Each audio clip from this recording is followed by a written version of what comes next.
परम मंगल में परात्पर अखिलेश्वर कारण करुणा वर्णालय भक्त वांछा कल्पतरु श्री अभिनंदक पीतांबरधारी श्री कृष्ण कन्हैयालाल की वांगमयी प्रतिमूर्ति साक्षात श्रीमद् भागवत महापुराण ज्ञान यज्ञ अमृत वर्षा में आए हुए सभी भक्त महापुरुष गंगा यमुना के समान पवित्र मेरी माता बहनाएं, सभी ग्राम देवता, वास्तु देवता, स्थान देवता, ब्राह्मण देवता, संत समाज और जहां तक भी इस ध्वनि यंत्र के द्वारा मेरी आवाज पहुंच पा रही हो, उन सभी प्रभु प्रेमियों हरि भक्तों के चरणों में हाथ जोड़ के प्यार भरा राधे राधे। जैसा कि आप सभी को अवगत है,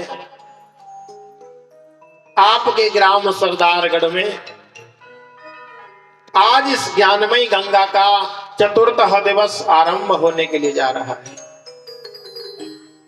बड़भागी हैं आप और हम, जो हमको भगवान की कथा कहने और सुनने का अवसर प्राप्त हुआ, जो भगवान शिव और मां जगदम्बे की गोद में बैठ करके और हनुमान जी महाराज के चरणों की छाया में बैठ करके इस ज्ञानमयी गंगा का आयोजन किया जा रहा है। बड़भागी हैं हम, क्योंकि भगवान की कथा भक्तों देवताओं को प्राप्त नहीं होती। देवता तरसते हैं, बिलखते हैं, लेकिन भगवान की कथा प्राप्त नहीं हो पाती। क्यों? क्योंकि ये श्रीमद् भागवत की कथा है, वो भक्तों अमृत है, और जो अमृत का पान करता है वो अमर हो जाता है, अर्थात भव सागर से तर जाता है।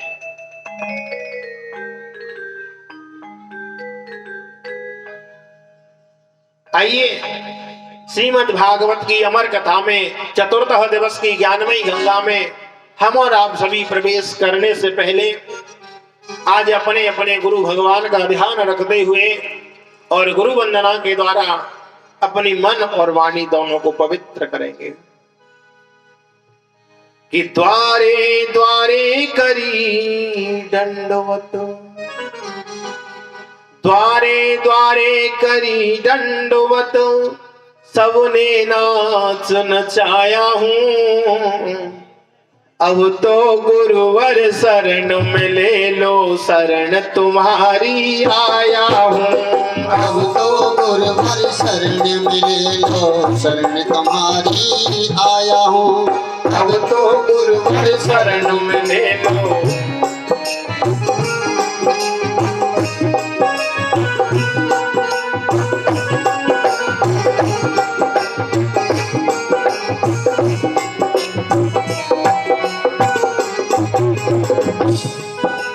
बिना गुरु के ज्ञान मिले ना ऐसा संत बताते हैं। बिना गुरु के ज्ञान मिले ना ऐसा संत बताते हैं। बिना गुरु के ज्ञान मिले ना ऐसा संत बताते हैं। बिना गुरु के ज्ञान मिले ना ऐसा संत बताते हैं। बड़ी मुसीबत जब प्राणी पर गुरुवर राह दिखाते हैं। बड़ी मुसीबत जब प्राणी पर गुरुवर राह दिखाते हैं। बड़ी मुसीबत जब प्राणी पर गुरुवर राह दिखाते हैं। बड़ी मुसीबत जब प्राणी पर गुरुवर राह दिखाते हैं। अब सब द्वारों को तज करके मैं, सब द्वारों को तज करके मैं द्वार तुम्हारे आया हूँ। अब तो गुरुवर शरण ले लो, शरण तुम्हारी आया हूँ। अब तो गुरुवर शरण में ले लो, शरण तुम्हारी जय हो।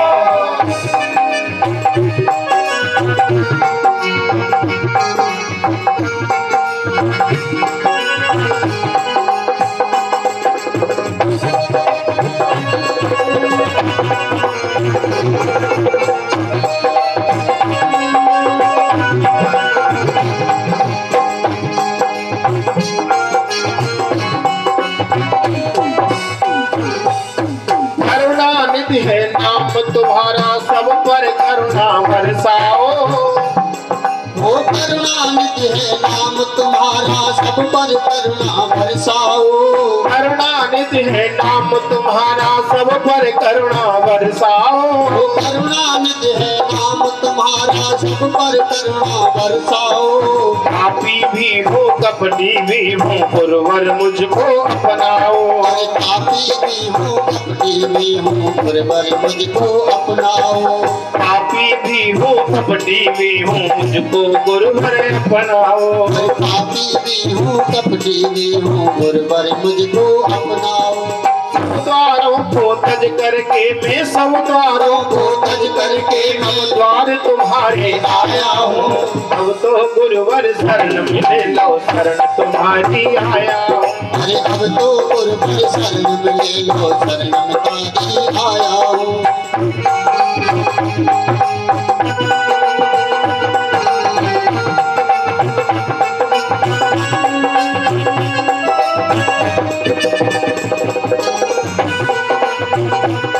जय हो।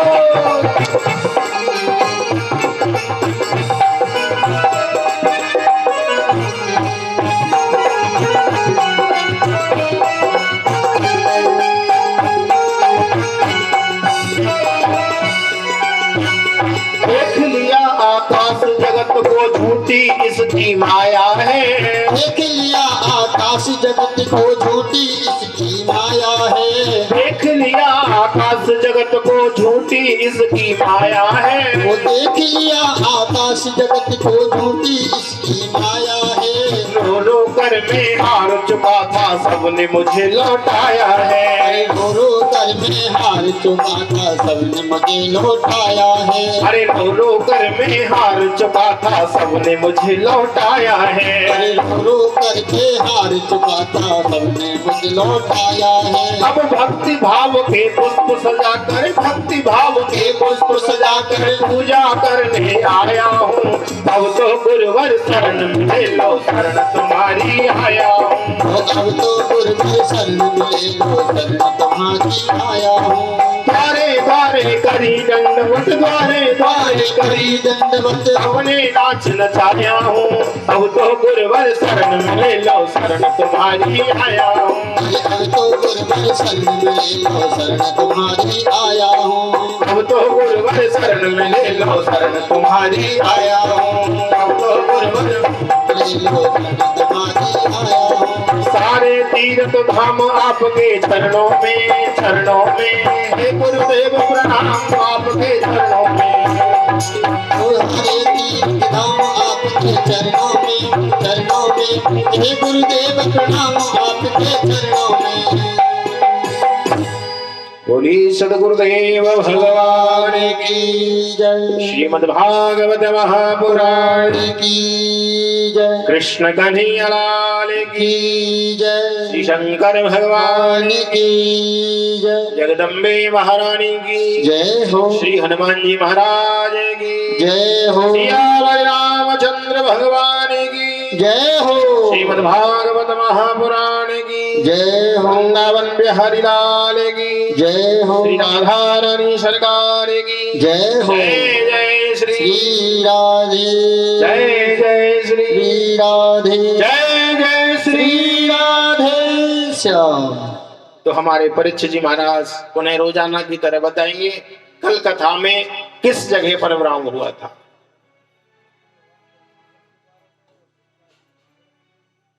सभी एक बार जोरदार ताली बजाएं।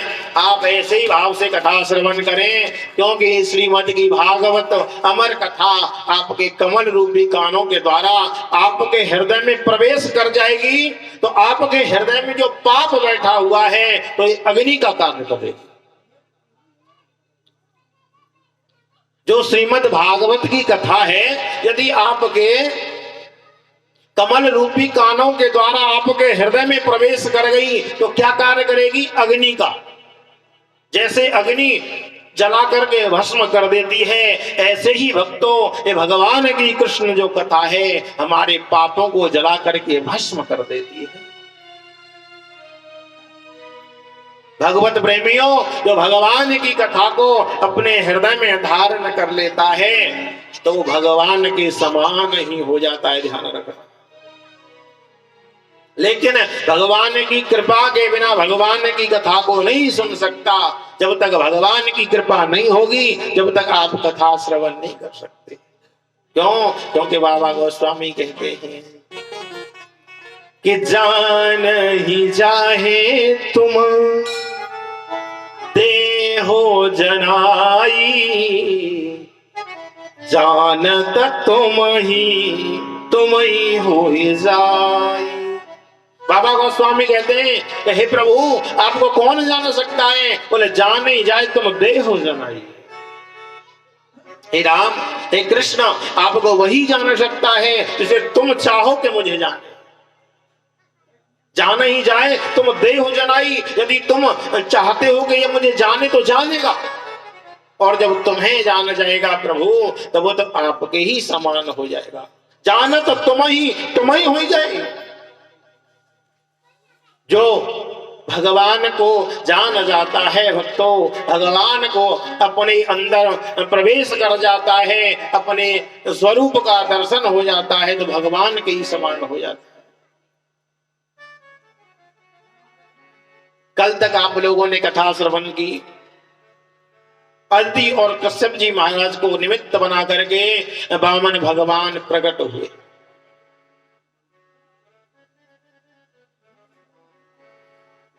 और वामन भगवान जब प्रकट हुए,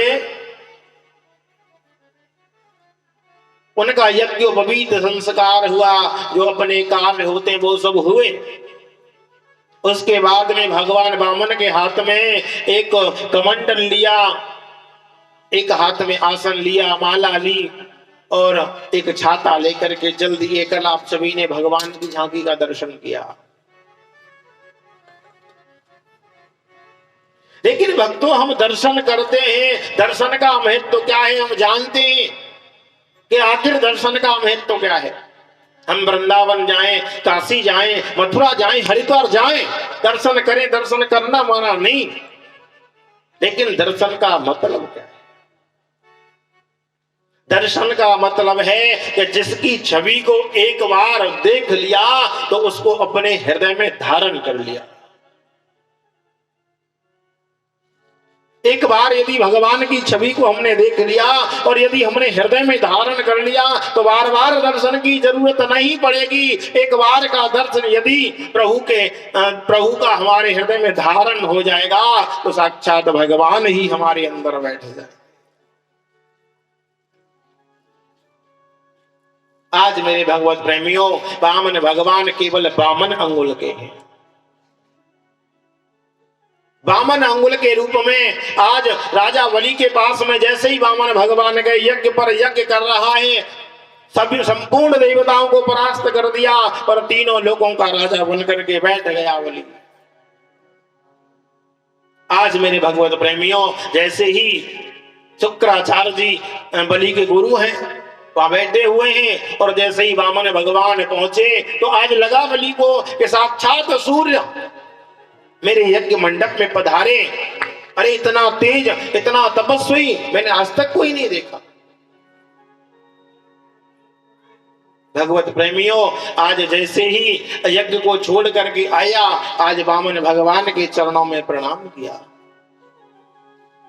प्रणाम कर कहने लगा, भगवान आप कौन हैं और कहां से आए हैं? और मेरा बहुत बड़ा भाग्य है कि आप जैसे संतों का आना हुआ, मैं तो धन्य हो गया। महाराज आपने बड़ी कृपा करी।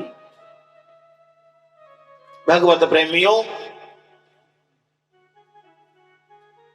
जैसे ही बलि इतनी बात कह रहा था तो भगवान एक शब्द बोले नहीं। भगवान क्यों नहीं बोले? भगवान तो माला जपने में लगे थे, क्योंकि कुछ पाने के लिए कुछ खोना पड़ता है। भगवान पहले त्याग की भावना दिखाएंगे बलि को। बलि कहने लगा कि बताओ भगवान आपको क्या चाहिए? वामन भगवान बोले नहीं।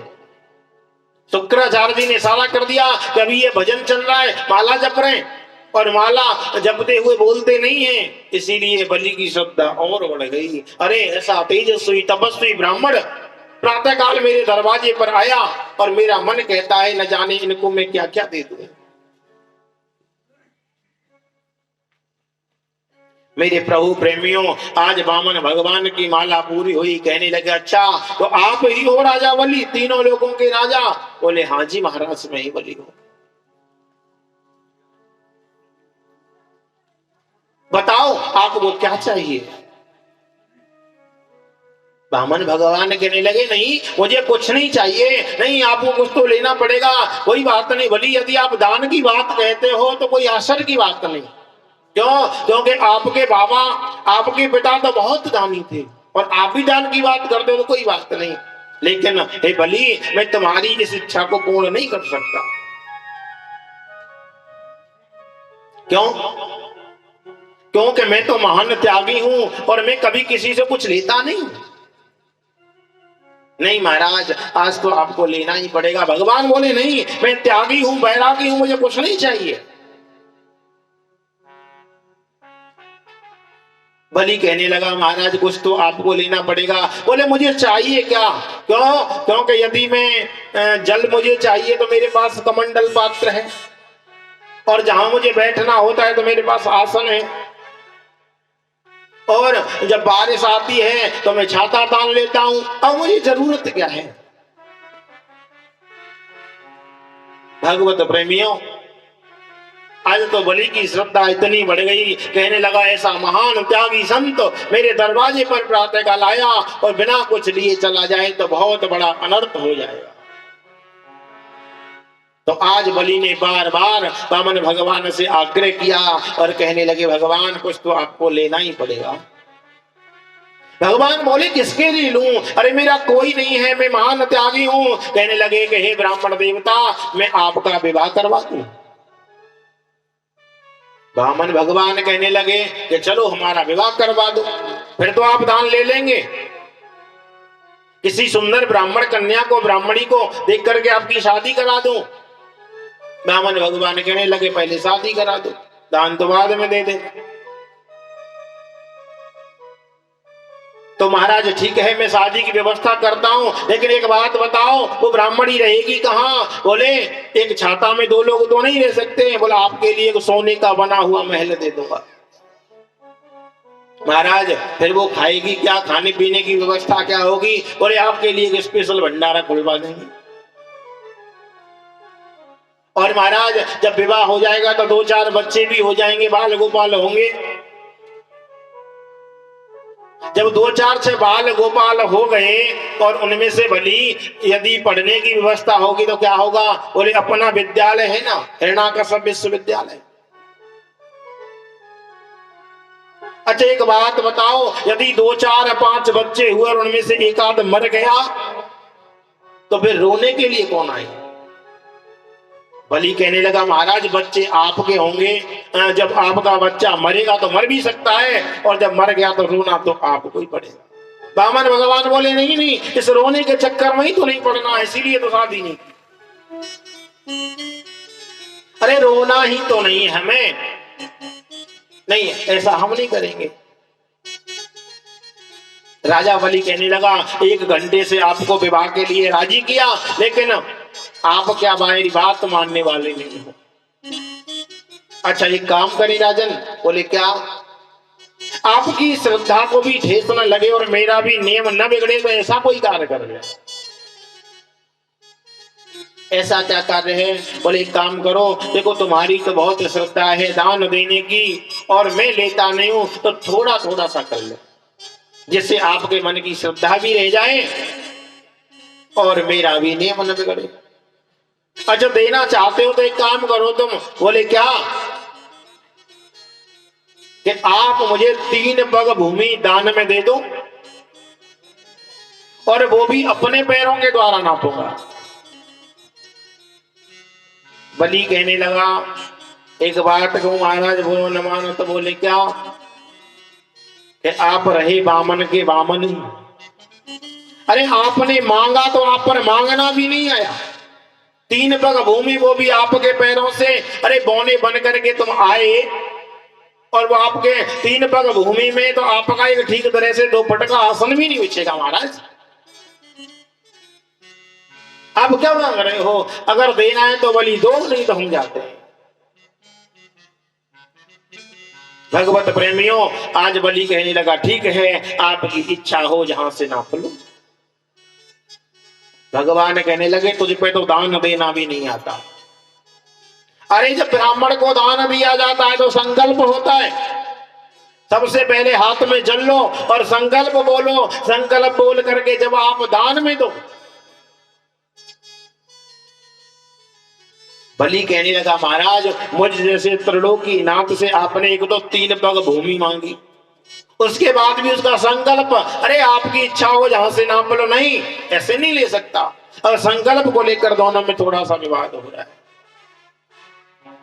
शुक्राचार्य जी महाराज कहते हैं कि देखो तो सही आखिर विवाद काय का है। जब उन्होंने ध्यान लगाकर देखा, अरे ये तो नारायण है, बंद रहेंगे वो, ये तो नारायण है। ध्यान लगा करके देखा। भगवत प्रेमियों कहने लगे क्या बात है राजा बलि? तो कहने लगा महाराज, ये ब्राह्मण संकल्प की बात कहते हैं। शुक्राचार्य ने कहा अभी ये बोने बनकर के आए साक्षात नारायण हैं और तुमने संकल्प कर लिया 3 पग भूमि देने का, तो मैं सत्य कहता हूं तुम्हारी त्रिलोकी को लूट करके ले जाएंगे। इनसे मना कर दो कि अभी हमें कोई दान नहीं करना, कुछ नहीं करना। नहीं गुरुजी आप ऐसा क्यों कहते हैं? मैंने एक ब्राह्मण को वचन दिया है और यदि ब्राह्मण को वचन दे दिया और मैंने झूठा कर दिया, ऐसा नहीं हो सकता। यदि ये साक्षात नारायण है और त्रिलोकी को लूट करके ले जाएंगे तो भी नाम होगा कि भगवान ने राजा बलि के दरवाजे पर भिक्षा मांगी। और यदि ये साधारण ब्राह्मण है तो ये 3 से 3.25 नहीं लेंगे। मेरे भगवत प्रेमियों, आज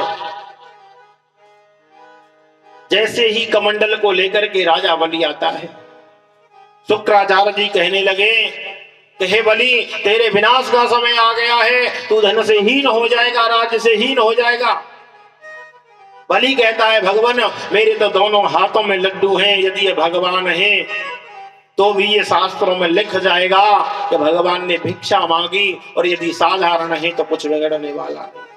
हो बलि मान ले कहनो हमारो, और ये